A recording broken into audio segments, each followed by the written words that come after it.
Bonjour, mon nom c'est Milsa. Ça fait pas mal 2 ans que je fais des vidéos sur un autre post dont je suis nommée I Drank the Seawater. Toutes mes vidéos sont en anglais et sont toutes à propos de l'automutilation.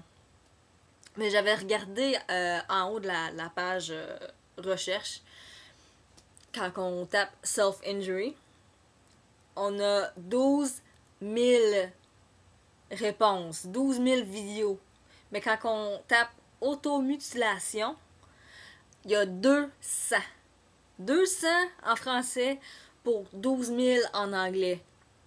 Là, c'est clair que le besoin anglophone est plus que suffisant.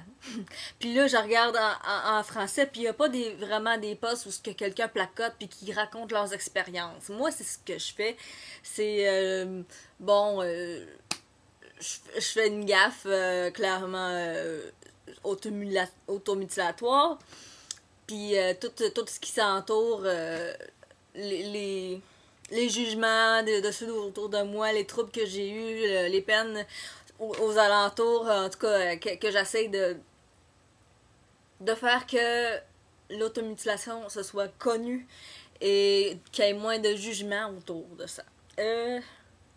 Bon, regarde, c'est ça. Si vous parlez en anglais, je vais mettre un lien pour que vous pourriez voir mon autre post, où ce que j'ai déjà placoté beaucoup à travers les dernières années.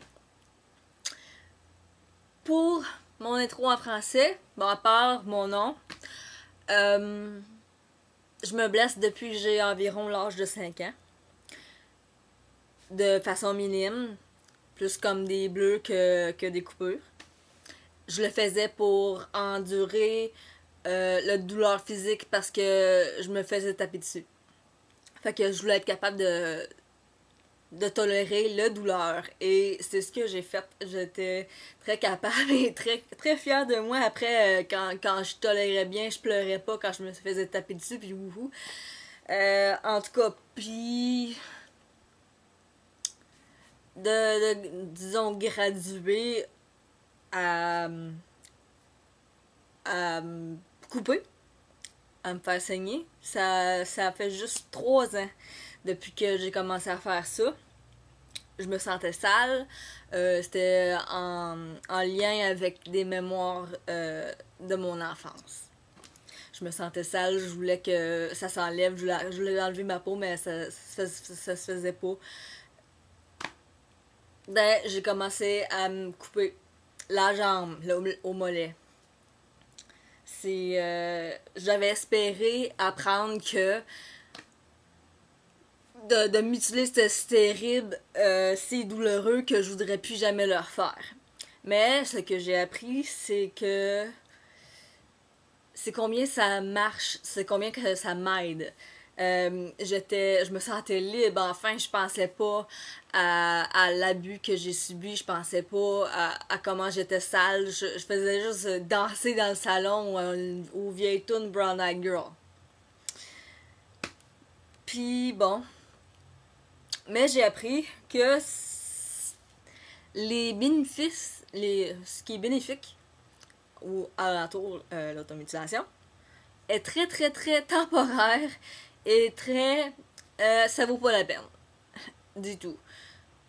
Disons, pour une couple d'heures de wouhou, puis je me sens mieux, puis je suis libérée, on échange ça pour des cicatrices, des secrets, de la honte, des cache-bras. Bon, je pense à ce que je veux dire, puis je recommence. Je pense que ça suffit pour mon introduction. C'est ça, si vous avez des questions ou des sujets que vous voulez que je couvre, vous pouvez le taper dans les commentaires ou m'envoyer un message. Et puis c'est ça, à bientôt.